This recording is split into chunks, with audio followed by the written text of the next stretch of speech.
piazzette, né catene, né bombe termiche, hanno mimetizzato le macchine bianche dai blu che si sono nascosti dentro a sentire le partite.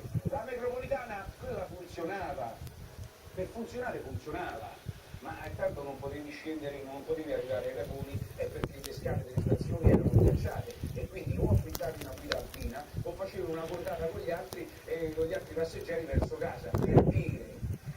Addirittura i passeggeri dell'autobus, il 63 parato, il conducente, vista quella neve, 7 centimetri di neve, ha abbandonato l'automezzo in mezzo alla strada e ha detto oddio io mollo perché qui è troppo pericoloso e fra un po' farà buio. Gli hanno gridato a schettino, ce lo volevi prima.